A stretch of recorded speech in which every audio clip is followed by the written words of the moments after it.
Holy snap. Oh, get out. Get out. No. Oh, this is actually a really good camera. My God.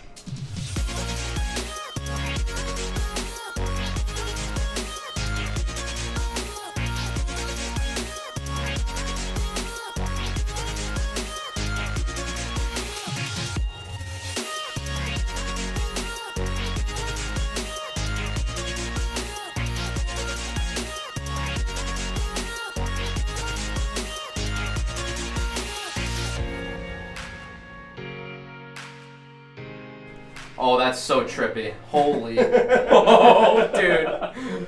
Whoa. Jeez, I gotta pause. Like, I'm losing my mind. Yeah. I ain't in it for the money, I ain't in it for the fame, I ain't in it for the accolades. Tryna tell me what a vision of the riches and the women, I ain't with it, tell them not today. Try to separate the crew, but the truth is it did it. Got the same vision, so you know we stay winning. Some of y'all chasing recognition, not me, I do it for the love, yeah. Yeah, I do it for the love. One of the biggest challenges that you guys face with growing your business, getting customers, and just overall having better exposure to the community? For us specifically, it's time to do it. Yeah, so going off of that, I just add too, because content is so important. Getting enough of it out where it's actually going to be meaningful and not just every once in a while, just little good pieces, but actually having a consistent stream, I think, is always a challenge for organizations like ours. Good content, high quality content too. I think our biggest challenge is the diversity in the audiences we have at the Ground Museum. Since we have the Veterans Museum that's catering to more of an older demographic, and then we have across the park the Imaginarium that's catering towards young kids, young families. So I'd say that's probably our biggest challenge and what we're always trying to do. Okay. What about for you, Lindsay? I think it's just, making a plan and working the plan instead of reacting. We have, and we work to do that, but it still feels like it's always go, go, go. I'm fortunate. I have a lot of people in the office that kind of help with that. And there's several people on this call that they're a one-person show, so that can be challenging. So what are some of the biggest things that have not worked for you guys when it comes to marketing? Things that when you got done you're like, well, like we've gotten into things where it's like, this is gonna be awesome, and then at the end it just didn't get the views, it didn't get the traction, it didn't get the engagement that we were expecting. What are some of the things that you guys have done that would fall into that category? For us, we've done a couple of direct mailers for specific events, and I think the reason why they didn't necessarily... Alright, so what's up, vlog? We are in Waterloo right now, and we are with McKenna McNally Photography, and we're about to do some behind the scenes of them doing a senior photo shoot. So we're at a location right now that's got a really cool backdrop. You'll see here in a little bit, but we're going to be just getting some behind the scenes media of the couple doing some senior photos and kind of just their process and the lights and the communication and everything with it. So it'll be a fun time.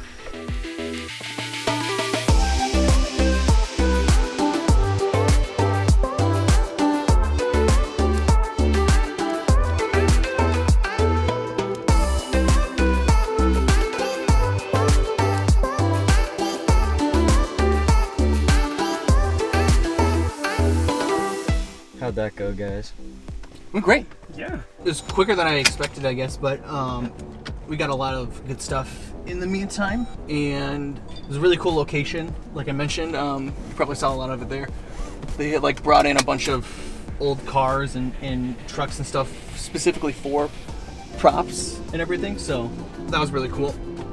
And I think it made for a great shoot. So yeah, it was really cool. I've never really done a shoot getting footage of another creator, so I think it was really cool to kind of get that aspect of it and film someone doing photography. Never really did that before, and Kristen got a little meta with taking photos of the photographer while she was taking photos.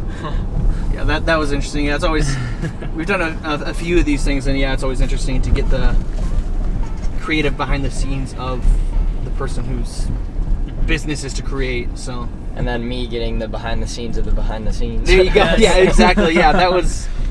Whew. Inception. All right, what's up, vlog? It's me and Tristan here. We are on our way to an AOE shoot in Wheaton, Illinois.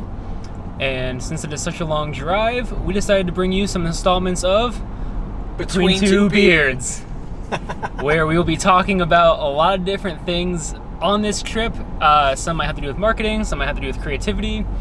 Pretty much anything we can think of, we will talk about on this drive and then the drive home, which we'll be making either tomorrow potentially or most likely Wednesday.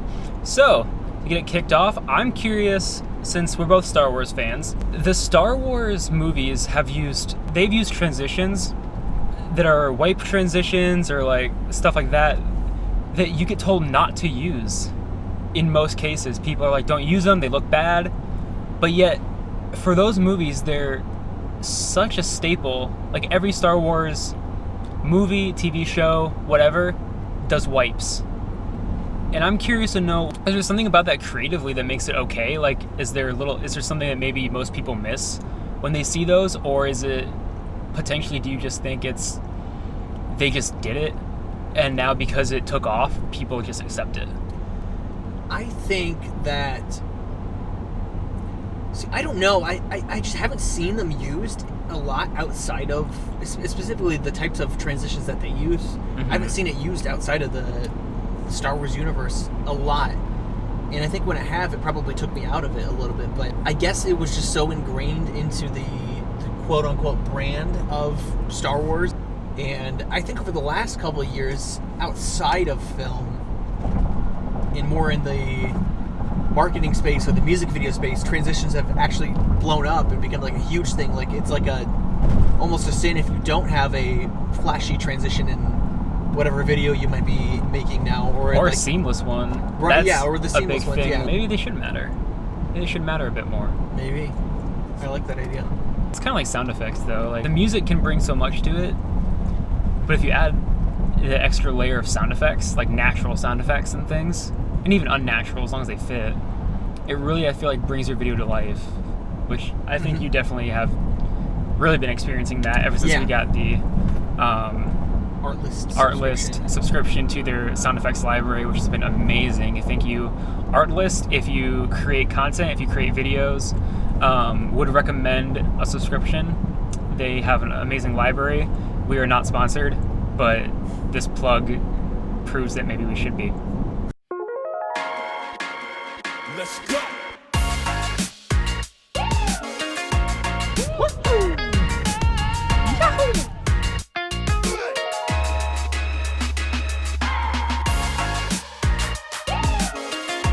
Hey, what's up, vlog? I don't know if you can hear. I think you can hear us. Yeah, you can hear it. Yeah, this has it on mic. All right, so we're gonna make some mod pizza. Hopefully, if it's open.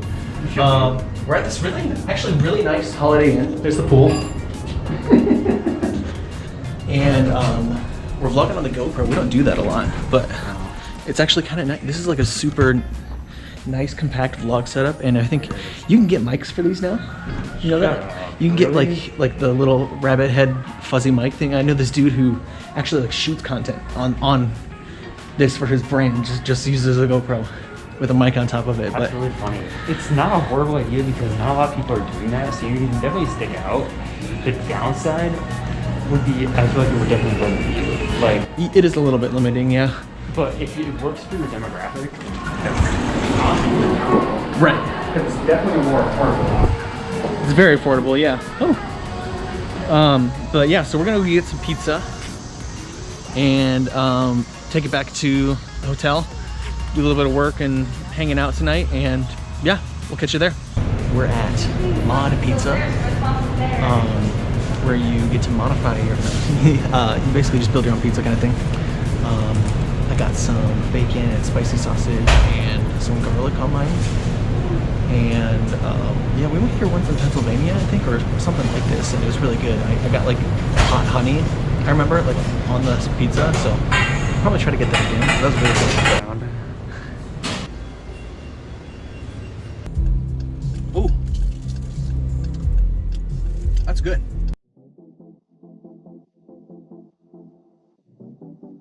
What's up, vlog? We just got done with our AoE shoot for the day. It was a good time. Yeah. It was fun. We got done at 6 because that's when the location needed us out, which is interesting because usually there's no time limit on these shoots, so it's a little nerve-wracking too. Put a little bit of a crunch to it, yeah. A little bit of excitement. I feel like we should just keep recording for this because we got nothing today, and Zach said you're gonna bring a lot of stuff back for Adam to work on, right? I was like, I mean, yeah, I'm taking this camera.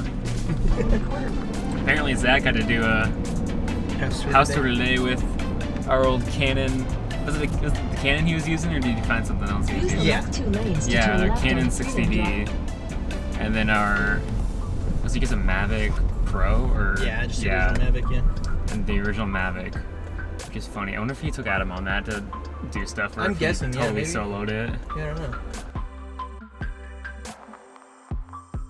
So, the guys are over in Illinois right now shooting. They have all of our gear.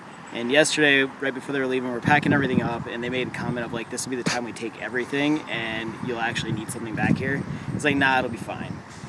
And last night at like 10:30, I got a text from an agent that wanted house tour photos, and I'm like, this would be the time that I get a text like this after we had this conversation. But good news is though, I have the 60D, we have the 10 to, I think it's an 18 on it.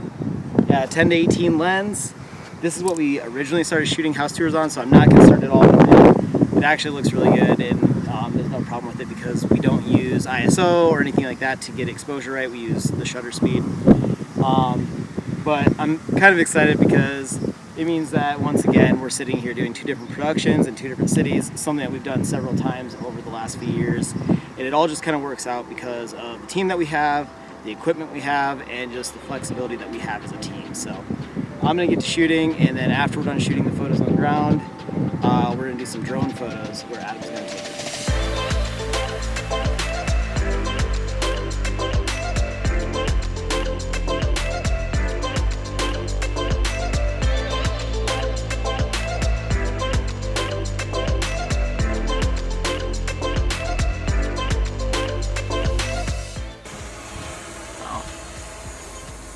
How do you like?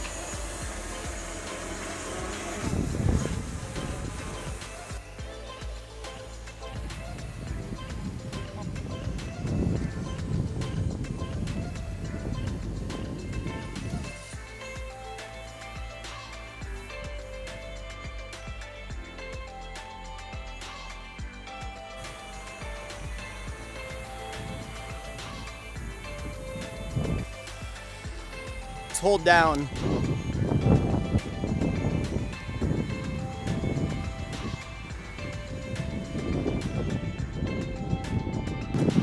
Sweet. What do you think? I enjoyed it. I think I'm gonna buy a drone now, so you convinced me. Cool. It's a lot of fun.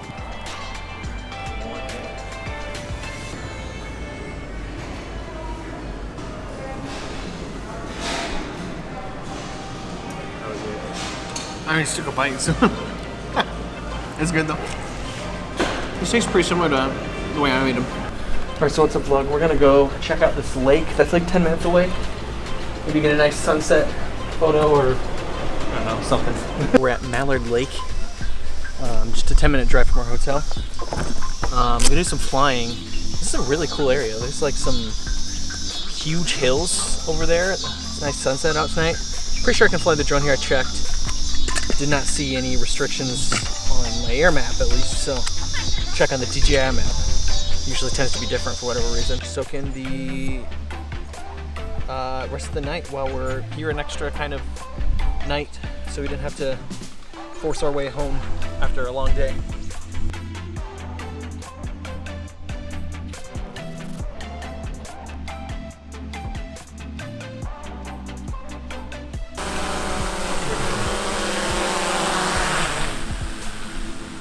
Going on this nice trail over here. There's a little bridge up here. Not sure what time this park closes, if it does or anything, but if we get kicked out and or arrested, it's Noah's fault. Can you imagine? You're arriving back to Cedar Falls. We are currently in Cedar Rapids. We just drove through it on our way back from Wheaton, Illinois. near the Chicago area. Unfortunately, we could not go to Chicago due to the pandemic. So that was a bit of a bummer, but we still had a fun time. Making this decent drive back. It's been a solid 4 hours or so about, and excited to be back.